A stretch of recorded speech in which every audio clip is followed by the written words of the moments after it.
आप सच्ची हैं और मैं आपको एक सच बताना चाहती हूँ। विक्रांत ने आपके फार्म हाउस की मरम्मत का पैसा कभी नहीं दिया। उसने बीमा क्लेम का पूरा पैसा खुद रख लिया और मैं उसकी पार्टनर नहीं, उसकी दूसरी पत्नी हूँ। उसने 2 साल पहले शादी की है मुझसे। मेघना के पैरों तले जमीन खिसक गई। उसका पति उसे धोखा दे चुका था और अब उसके पास खोने के लिए कुछ भी नहीं बचा था सिवाय अपनी इज्जत और एक सच्ची दोस्त के। भाई ये धूप इस बार कुछ ज्यादा ही बेरहम हो गई है। फसल कैसे बचेगी? सही कह रहे हो रामलाल, पानी नहीं, ऊपर से ये आग जैसी धूप। घर में बच्चे भूखे बैठे हैं। मेरी घरवाली तो रोज पूछती है, इस बार अनाज होगा ना? क्या जवाब दूं उसे? कुछ पल के लिए सब खामोश हो जाते हैं। सिर्फ तेज धूप और सूखी हवा की आवाज रह जाती है। हम किसान हैं, धूप से डर गए तो घर कैसे चलेगा? घर में मेरी भी बेटी है, उसकी उम्मीदें मुझसे जुड़ी हैं। रामलाल की आंखों में चिंता साफ दिख रही थी। एक तरफ खेत, दूसरी तरफ घर की जिम्मेदारी। धूप और मेहनत का असर धीरे धीरे दिखने लगा था। एक दिन खेत में काम करते करते अचानक रामलाल का सिर घूमने लगता है और वो जमीन पर गिर पड़ते हैं। अरे रामलाल, कोई पानी लाओ जल्दी। उन्हें घर लाया जाता है। घर में अफरा तफरी मच जाती है। ये क्या हो गया? इतनी मेहनत ने इनको तोड़ दिया। कविता, देखना तेरे बाबा को कितने कमजोर हो गए हैं। सुबह से एक बार भी आंख नहीं खोली। माँ, आप घबराओ मत, सब ठीक हो जाएगा। कैसे ठीक होगा बेटी? घर में 1 रुपया तक नहीं है। दवा कैसे आएगी? डॉक्टर को क्या दिखाएंगे? माँ के हाथ कांप रहे थे। वो अपनी साड़ी के पल्लू से आंसू पोंछ रही थी। माँ, हम कुछ ना कुछ करेंगे। भगवान इतना भी बेरहम नहीं हो सकता। भगवान? अगर भगवान होता ना तो हमें ऐसे नहीं तड़पाता। तेरे बाबा दिन रात धूप में जलते रहे, क्या मिला उन्हें? माँ की आवाज टूटने लगती है। वो रो पड़ती है। मैं हार गई हूँ कविता, अब मुझसे ये सब नहीं देखा जाता। अगर तेरे बाबा को कुछ हो गया ना तो मैं भी नहीं जी पाऊंगी। माँ, ऐसा मत बोलो। आपको मजबूत रहना होगा, मेरे लिए, बाबा के लिए। कविता की आंखों में भी आंसू थे, लेकिन उसकी आवाज में हिम्मत थी। हम गरीब जरूर हैं, पर कमजोर नहीं हैं। मैं हूं ना माँ, मैं सब ठीक कर दूंगी। कैसे करेगी तू? तू तो अभी बच्ची है। बच्ची नहीं हूँ माँ, आज से मैं इस घर की जिम्मेदारी हूँ। मैं अपने गहने बेच दूंगी, पड़ोसियों से मदद मांग लूंगी, पर बाबा का इलाज जरूर कराऊंगी। माँ कुछ पल तक कविता को देखती रहती है, जैसे पहली बार अपनी बेटी में इतनी हिम्मत देख रही हो। तू सच में बहुत बड़ी हो गई है बेटी। आज तूने मुझे सहारा दे दिया। माँ, अब रोना बंद करो। कल सुबह सब ठीक करने की शुरुआत करेंगे।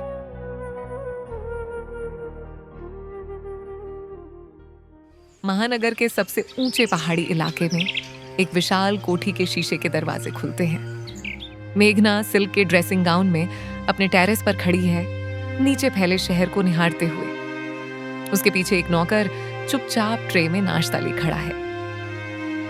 आखिर इन सब का मतलब क्या है? ये कारें, ये गहने, एक खालीपन सा महसूस होता है। मैडम, आज आपके जन्मदिन की पार्टी की तैयारियां पूरी हैं। पापा जी ने पूरे लॉन को फूलों से सजवा दिया है। हाँ, वो तो हर साल होता है। बस वही लोग, वही बातें। शहर से 100 मील दूर एक छोटे से गांव में कविता अपनी माँ के साथ एक मिट्टी के चूल्हे के पास बैठी है। कमरे में धुएं की हल्की परत है। उसके हाथों में मोटा आटा गूंथ रही है। बेटा, तेरे पिता का इलाज जारी है। डॉक्टर ने कहा है एक और ऑपरेशन चाहिए। पैसे? माँ, चिंता मत करो। मैंने नगर पालिका में क्लर्क की नौकरी के लिए आवेदन किया है। इंटरव्यू आज है, मैं सिलेक्ट हो जाऊंगी। कविता उठती है और अपनी एकमात्र अच्छी साड़ी पहनती है। साधारण सूती, थोड़ी मुरझाई हुई, लेकिन साफ सुथरी। वह अपनी साइकिल पर बैठकर शहर की ओर निकल पड़ती है। जन्मदिन की पार्टी से बोर होकर मेघना अपनी लाल स्पोर्ट्स कार चलाकर बिना किसी मंजिल के भाग रही है। वह शहर के बाहरी इलाके में पहुंच जाती है, जहां सड़कें संकरी और खराब हैं। यहाँ का जीपीएस भी काम नहीं कर रहा। क्या बेकार जगह है। तभी कविता साइकिल से उतरकर अपने इंटरव्यू के लिए निकल रही होती है। वह मेघना की कार के पास से गुजरती है। अरे वाह, लगता है कॉस्ट्यूम पार्टी से आ रही है। गरीब लड़की का रोल बड़ा अच्छा निभा रही है। कविता मेघना के चेहरे पर उसके मजाकिया भाव को पढ़ लेती है। उसका चेहरा थोड़ा सिकुड़ जाता है, लेकिन वह चुपचाप आगे बढ़ जाती है। वह झगड़ा नहीं कर सकती, उसे इंटरव्यू के लिए पहुंचना है। कविता इंटरव्यू हॉल से बाहर निकलती है। उसके चेहरे पर थकान है, लेकिन आंखों में एक चमक है। उसने इंटरव्यू अच्छा दिया है। हाँ माँ, सब ठीक रहा। अब मैं घर की ओर निकलती हूँ। उधर मेघना की पार्टी जोरों पर है। Lights, music, champagne. मेघना एक कोने में खड़ी है, बोर हो रही है। यार मेघना, तू इतनी उदास क्यों है? देख, तेरे पापा ने तेरे लिए नई फेरारी गिफ्ट में रखी है। हाँ, बड़ी खुशी की बात है। मुझे बाहर ताजी हवा चाहिए। वह बाहर लॉन में आती है, जहां गांव से फूल लाने वाले माली अपना सामान समेट रहे हैं। उन्हीं में कविता की माँ भी है, जो फूल बेचकर पैसे जोड़ रही है। अरे, आप तो दोपहर वाली एक्ट्रेस की माँ लगती हैं। क्या रोल तुम भी निभा रही हो? कविता की माँ शर्म से सिर झुका लेती है। मेघना हंसती हुई अंदर चली जाती है। कविता को नौकरी मिल जाती है। वह पहली सैलरी लेकर अपने पिता के ऑपरेशन के लिए अस्पताल जाती है। डॉक्टर साहब, बस मेरे पिताजी को ठीक कर दीजिए। उधर मेघना के पिता का बिजनेस एक बड़े घोटाले में फंस जाता है। सब कुछ जब्त होने की कगार पर है। दोस्त, रिश्तेदार सब दूर होने लगते हैं। पापा, ये सब क्या हो रहा है? हमारे पास तो सब कुछ था। बेटी, जो चीजें पैसे से खरीदी जा सकती हैं, वो पैसे के जाने पर भी चली जाती हैं। असली चीजें तो वो हैं जो दिल में होती हैं। मेघना की कोठी और सारी संपत्ति नीलाम हो चुकी है। वह एक साधारण सी एक छोटे से किराए के कमरे में रह रही है। उस एक स्कूल में बच्चों को पेंटिंग सिखाने की छोटी सी नौकरी मिली है। एक दिन स्कूल के प्रोजेक्ट के सिलसिले में उसे कविता के गांव जाना पड़ता है। वहीं सड़क पर वह कविता से फिर मिलती है, जो अब नगर पालिका में क्लर्क है और खुशी खुशी अपने ठीक हुए पिता के साथ सब्जी खरीद रही है। रुकिए। मेघना रुक जाती है। उसे लगता है कि अब कविता बदला लेगी, उसका मजाक उड़ाएगी। आपको पसीना आ रहा है, लगता है धूप में चलकर आई हैं। हमारी दुकान पर आराम से बैठकर पानी पी लीजिए। मेघना की आंखों में आंसू आ जाते हैं। ये अपमान नहीं, सच्ची इंसानियत थी। मैंने उस दिन। चलिए भी, वो बीता वक्त। अब आगे देखिए। आप पेंटिंग सिखाती हैं ना, हमारे गांव के स्कूल के बच्चे भी सीखना चाहेंगे। आप आएंगी? मेघना, कई साल बीत गए। मेघना और कविता की शादी एक ही गांव में, लेकिन दो अलग दुनियाओं में हो गई। मेघना की शादी दिल्ली के एक बड़े होटल चेन के मालिक विक्रांत से हुई। कविता की शादी उसी गांव के ही एक मेहनती स्कूल टीचर राहुल से हुई, जो एक साधारण मिट्टी के घर में रहते थे, लेकिन उनका घर प्यार से भरा था। कविता सुबह जल्दी उठकर चूल्हा जला रही है। उसकी 3 साल की बेटी माया उससे लिपटी हुई है। राहुल जल्दी जल्दी तैयार हो रहा है। कविता, सरकारी स्कूल में मेरी ट्रांसफर हो गई है। नई पोस्टिंग शहर में है। रोज का सफर मुश्किल है और वेतन भी समय पर नहीं मिल रहा। चिंता मत करो, मैं कुछ काम देख लूंगी। मेघना दीदी, मतलब विक्रांत साहब के फार्म हाउस में तो हमेशा काम रहता है। शायद वहां कोई काम मिल जाए। पता नहीं, उस घर में तुम्हारा सम्मान रहेगा क्या? याद है ना पहले कैसे? वो पुरानी बातें हैं। अब हम दोनों शादीशुदा हैं। जरूरत के समय में स्वाभिमान से काम करने में कोई शर्म नहीं है। मेघना अपने स्विमिंग पूल के किनारे लेटी है। फोन पर अपनी दोस्त से बात कर रही है। उसके पति विक्रांत शहर में बिजनेस के सिलसिले में रहते हैं। घर में नौकर चाकरों की भरमार है। हाँ यार, गांव में बोर हो रही हूँ। विक्रांत तो हफ्ते में 1 दिन आता है।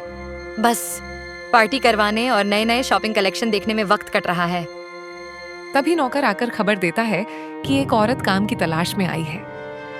मेम साहब कोई दरवाजा पर काम पूछने आई है और आपको भी बुला रही है।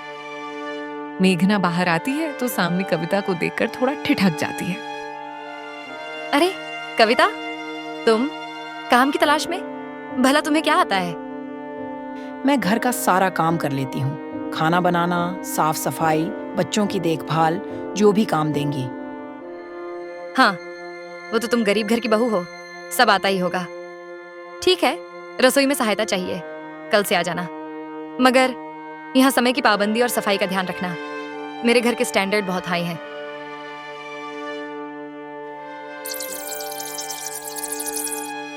कविता सुबह 6 बजे ही पहुंच जाती है। रसोई का हेड गंगाबाई उसे काम सिखाती है। मेघना अक्सर आती है और ताने कसती रहती है। अरे कविता, ये जूस के ग्लास पर उंगली के निशान क्यों हैं? तुम्हें नहीं पता कि शीशे के बर्तन कैसे पहुंचे जाते हैं? गांव के मिट्टी के बर्तनों जैसा तो नहीं चल सकता यहाँ। जी, ध्यान रखूंगी। दोपहर को जब मेघना की सहेलियां आती हैं, तो मेघना और भी नकली दिखावा करने लगती है। देखो ना, अब इस गांव में भी अच्छी हेल्प मिलना मुश्किल है। कल से ये नई लड़की आई है, पढ़ी लिखी है, पर काम तो बिल्कुल देहाती स्टाइल में करती है। सब सिखाना पड़ रहा है। कविता का दिल टूटता है, लेकिन वह चुप रहती है। उसे पैसों की जरूरत है। शाम को जब वे घर जाती है तो अपनी बेटी माया को गले लगाकर रो पड़ती है। मम्मा, रो क्यों रही हो? क्या कोई बुरी बात कही? नहीं बेटा, बस थक गई थी। एक दिन मेघना का पति विक्रांत अचानक बिजनेस ट्रिप से लौटता है और उसके साथ उसकी एक युवा बिजनेस पार्टनर भी आती है। मेघना को संदेह होता है। भरी दोपहरी में वह गुस्से में रसोई में आती है, जहां कविता सब्जी काट रही होती है। कविता, तुमने आज सुबह मेरे बेडरूम की सफाई की थी ना? मेरी ड्रेसिंग टेबल से मेरा हीरा वाला नेकलेस गायब है। तुमने ही उठाया है। मैडम, मैंने कभी किसी की चीज नहीं छुई। मैं सिर्फ कूड़ेदान खाली किया था और मैट बदली थी। झूठ। गरीब हो तो चोर भी हो। तुम्हारी जेबें खाली करवाऊंगी। नौकर को बुलाओ पुलिस बुलाने के लिए। पूरे घर में हड़कंप मच जाता है। कविता कांप रही है, उसकी आंखों से आंसू बह रहे हैं। तभी विक्रांत की उस युवा पार्टनर का चीख सुनाई देती है। वो दौड़ती हुई आती है। मेघना, वो नेकलेस मेरे बैग में मिला। माफ करना, कल रात पार्टी में मैंने तुम्हारा नेकलेस पहन लिया था और भूलकर अपने बैग में रख लिया। एक सन्नाटा छा जाता है। मेघना का चेहरा शर्म से लाल हो जाता है। सारे नौकर कविता की तरफ देख रहे हैं। कविता ने एक गहरी सांस ली, अपने आंसू पोंछे और बिना कुछ कहे रसोई में वापस चली गई। उस दिन वह बिना कुछ खाए पिए बस अपना काम करती रही। शाम को जब कविता घर जाने लगती है तो मेघना उसे रोकती है। उसकी आंखों में शर्म और अफसोस है। कविता, मुझे माफ कर दो। मैंने बिना सोचे समझे तुम पर आरोप लगा दिया। मैं बहुत गुस्से में थी और मेरे दिमाग ने काम नहीं किया। कविता चुपचाप खड़ी रहती है। मेघना आगे बढ़ती है। तुम जानती हो, वो औरत विक्रांत की, मुझे लगता है मेरी शादी, मेरी ये सारी अमीरी सब एक खोखला दिखावा है और मैं अपनी खालीपन और गुस्सा तुम पर निकाल रही थी। तुम्हारे पास कुछ है जो मेरे पास कभी नहीं था, इज्जत और शांति। दीदी, इज्जत दूसरे नहीं देते, खुद कमाते हैं। और शांति वो दिल के अंदर होती है, महलों में नहीं मिलती। आपके पास सब कुछ है, फिर भी आप खुश नहीं। मेरे पास बहुत कम है, लेकिन मेरा परिवार, मेरा साहस, वो मुझे खुश रखता है। उस दिन के बाद मेघना का व्यवहार धीरे धीरे बदलने लगा। 2 घर एक ही गांव में, एक में सब कुछ था लेकिन प्यार और सम्मान की कमी थी। दूसरे में बहुत कम था लेकिन वहां इंसानियत का खजाना भरा था। मेघना के व्यवहार में थोड़ा सुधार आया, पर उसका अहंकार पूरी तरह नहीं गया। उसे कविता की आत्मनिर्भरता और गरीबी में भी खुश रहने की क्षमता से एक गहरी ईर्ष्या होने लगी। वो सोचती, मैं इतनी अमीर हूं फिर भी दुखी, और ये इतनी गरीब होकर भी मुस्कुराती रहती है। कविता के प्रति उसकी छिपी हुई जलन एक दिन फिर उभर आई जब उसने एक बड़ी खबर सुनी। सुनो, कविता के पति राहुल को बड़ा सम्मान मिला है। राज्य सरकार ने उन्हें बेस्ट टीचर अवार्ड दिया है। हाँ, और सुनो तो, उन्हें पुरस्कार के रूप में 5 लाख रुपए और एक नया सरकारी आवास मिला है शहर में। खबर हवा की तरह फैलती है और मेघना के कानों तक भी पहुंचती है। वह अपने बालकनी से नीचे गांव को देख रही होती है, जहां लोग कविता को बधाई दे रहे होते हैं। 5 लाख मेरी एक साड़ी की कीमत, और ये लोग इतना उत्साहित क्यों हैं? मुझे जन्मदिन पर पापा ने 50 लाख की गाड़ी दी थी तो किसी ने इतनी खुशी नहीं जताई। अरे सुनो मेघना, तेरी वो नौकरानी मतलब कविता, उसके पति को अवार्ड मिला है। अब तो वो भी अमीर हो गई होगी। अमीर? 5 लाख में कौन अमीर होता है? मेरे पति का 1 महीने का खर्चा है बस। पर हाँ, अब वो मेरे यहाँ काम क्यों आएगी? शायद घमंड करने लगे। कविता का परिवार अब शहर के एक छोटे से सरकारी क्वार्टर में रहने लगा है। घर छोटा है लेकिन साफ सुथरा और खुशहाल। राहुल का सम्मान बढ़ा है और कविता ने एक छोटी सी सिलाई की दुकान खोल ली है। देख बेटा, ये हमारी नई जिंदगी है। पापा की मेहनत रंग लाई। हमें किसी के सामने हाथ नहीं फैलाना पड़ेगा। मम्मा, अब तुम रोज रोती नहीं रहोगी ना? कविता की आंखों में खुशी के आंसू आ जाते हैं। उधर मेघना इस बदलाव को बर्दाश्त नहीं कर पा रही है। मेघना ने नई नौकरानी रखी है, लेकिन वो कविता जैसी कुशल और ईमानदार नहीं है। मेघना चिड़चिड़ी रहती है।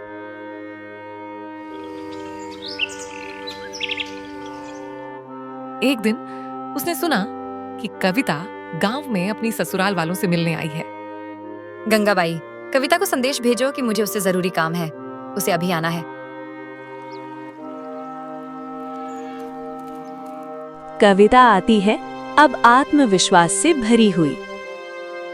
तुम्हारा काम छोड़ना अच्छा नहीं हुआ।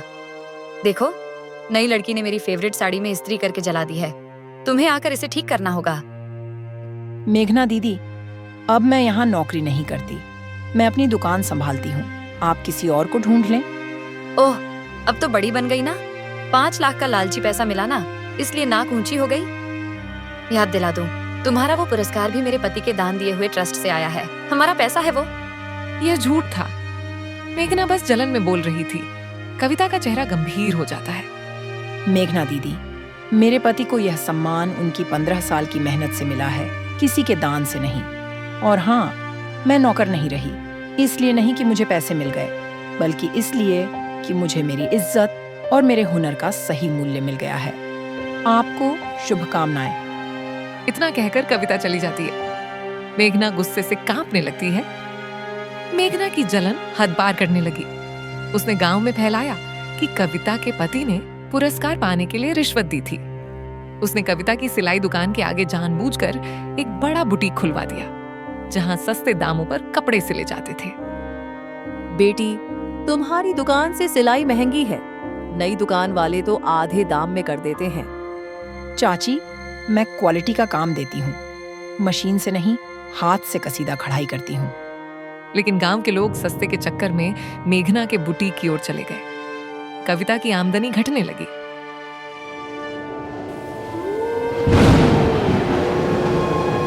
एक रात भारी बारिश होती है। मेघना का फार्म हाउस पहाड़ी पर था। अचानक भूस्खलन होता है और उसका शानदार स्विमिंग पूल और बगीचे का एक हिस्सा बर्बाद हो जाता है।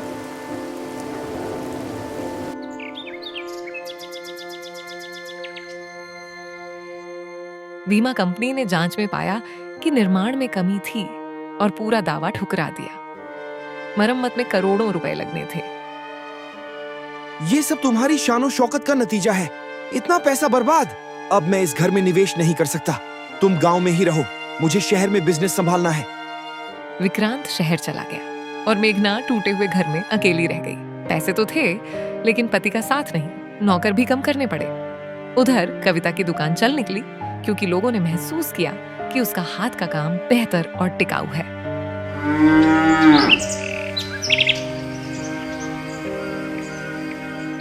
मेघना बुखार से तप रही थी। नौकरानी ने छुट्टी ले रखी थी। उसने हिम्मत करके कविता को फोन किया। कविता, मुझे मदद चाहिए। बुखार है, कोई नहीं है। कविता बिना एक पल सोचे अपनी दुकान बंद करके मेघना के घर पहुंच गई। उसने मेघना की देखभाल की, दवा दिलवाई, खाना बनाया। तुम क्यों आई? मैंने तुम्हारे साथ इतना बुरा किया, तुम्हारी दुकान खराब करने की कोशिश की। क्योंकि मैं वो नहीं हूं जो आप हैं।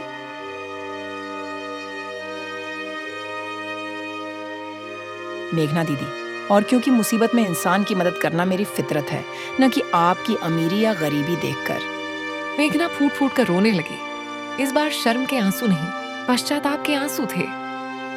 मुझे माफ कर दो कविता, मेरी अमीरी मेरी सबसे बड़ी गरीबी बन गई थी। मैंने तुम्हारी खुशी से झलकर तुम्हें दुखी करने की कोशिश की। तुम्हारे पास जो सबसे कीमती चीज है, तुम्हारा चरित्र, तुम्हारा साहस, वो मैं खरीद नहीं सकती थी, इसलिए नष्ट करना चाहती थी। अब रोइए मत, आराम कीजिए और सीखिए, सूरज और चांद दोनों की अपनी जगह है। सूरज चांद से जलने लगे तो दुनिया अंधेरी हो जाएगी। आप अपनी रोशनी में चमकिए, मुझे मेरी चांदनी में रहने दीजिए। उस दिन के बाद अब मेघना का फार्म हाउस सिर्फ एक अमीर का घर नहीं, बल्कि दो महिलाओं की मित्रता और सहयोग का प्रतीक बन गया, जहां धूप और चांदनी अलग अलग होकर भी एक ही आंगन को रोशन करते थे।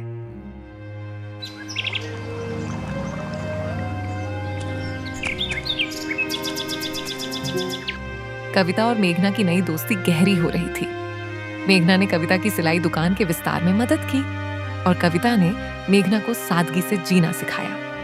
पर भाग्य को कुछ और ही मंजूर था, एक ऐसा ट्विस्ट जो दोनों की जिंदगी को अचानक उलट देगा। देखो दीदी, ये कसीदा कितनी बारीकी से निकला है। आपके हाथ भी अब सीख गए हैं। सच कहूं कविता, ये कपड़े सीना पिरोना मुझे उससे ज्यादा सुकून देता है जितना शॉपिंग मॉल में लाखों खर्च करने से मिलता था। तभी कविता की बेटी माया दौड़ती हुई आती है। मम्मा, पापा को तेज बुखार है, वो बेहोश हो गए।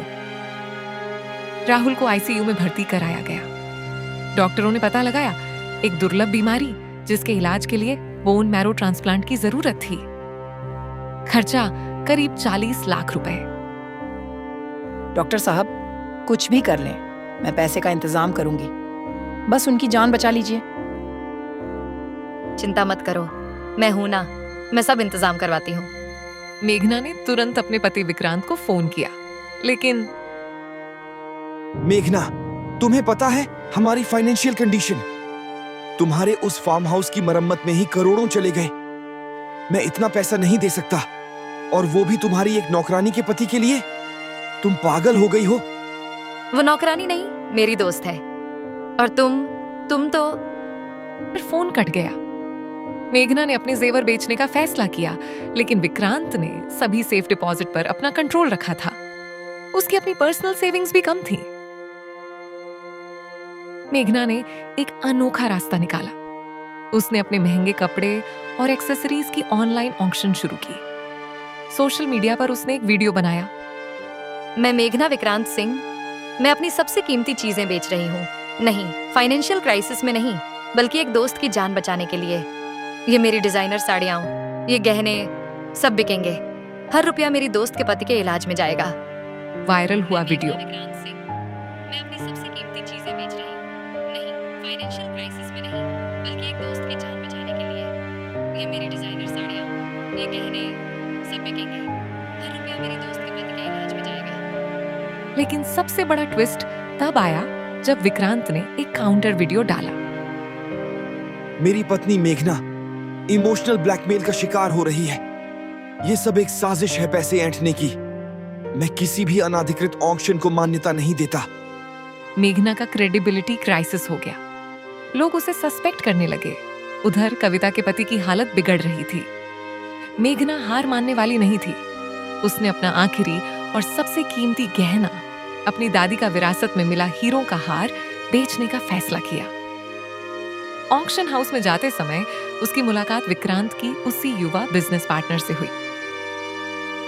मेघना जी, आप अपना सब कुछ बेच रही हैं। विक्रांत तो कह रहे थे कि आप ड्रामा कर रही हैं।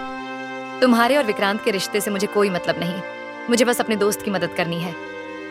आप सच्ची हैं, और मैं आपको एक सच बताना चाहती हूँ। विक्रांत ने आपके फार्म हाउस की मरम्मत का पैसा कभी नहीं दिया। उसने बीमा क्लेम का पूरा पैसा खुद रख लिया, और मैं उसकी पार्टनर नहीं, उसकी दूसरी पत्नी हूँ। उसने 2 साल पहले शादी की है मुझसे। मेघना के पैरों तले जमीन खिसक गई। उसका पति उसे धोखा दे चुका था, और अब उसके पास खोने के लिए कुछ भी नहीं बचा था, सिवाय अपनी इज्जत और एक सच्ची दोस्त के। मेघना ने हार बेचकर 25 लाख जुटाए, पर अभी 15 लाख की कमी थी। तभी कविता अस्पताल से भागी भागी आई।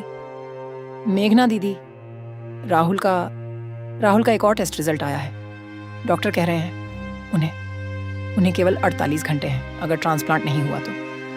कविता, डरो मत, मैं एक रास्ता ढूंढती हूँ। मेघना ने आखिरी हथियार चलाया। उसने अपने फार्म हाउस को, जो उसके नाम था, तुरंत बेचने का ऑफर रखा। खरीदार मिल गया, गांव का ही एक बिल्डर। शर्त थी तुरंत कैश। मेघना जी, आप अपना पैतृक घर बेच रही हैं इतनी जल्दी? आपको पता है आप इसकी असल कीमत से आधे दाम पर दे रही हैं। मुझे पैसे चाहिए अभी, इसी वक्त। एक जान बचानी है। पैसे पहुंच गए। राहुल का ऑपरेशन शुरू हुआ। कविता और मेघना हाथों में हाथ डाले बैठी थीं। 8 घंटे बाद डॉक्टर बाहर आया।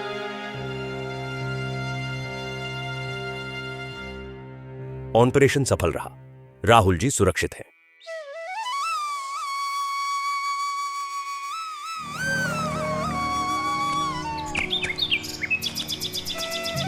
कविता मेघना के गले से लिपट गई, रोते रोते। फिर उसने देखा मेघना के हाथ में घर की चाबियां नहीं थीं। दीदी, आपके हाथ में फार्म हाउस की चाबियां। अब वो मेरा नहीं रहा, मैंने बेच दिया। क्या आपने अपना घर, अपनी विरासत मेरे लिए? कविता, मेरे पास घर था, पर घर में कोई नहीं था। तुम्हारे पास घर नहीं था, पर तुम्हारे पास पूरा परिवार था। अब मेरे पास न घर है न परिवार, सिवाय एक सच्ची दोस्त के। कविता कुछ बोल नहीं पाई। उसने मेघना को जोर से गले लगा लिया। दोनों की आंखों से आंसू बह रहे थे। एक ने अपना सब कुछ खो दिया था, दूसरी ने अपना सब कुछ पा लिया था। पर दोनों ने एक चीज साझा की, एक ऐसा बंधन जो खून से नहीं बल्कि मुसीबत में दिए गए बलिदान से बना था।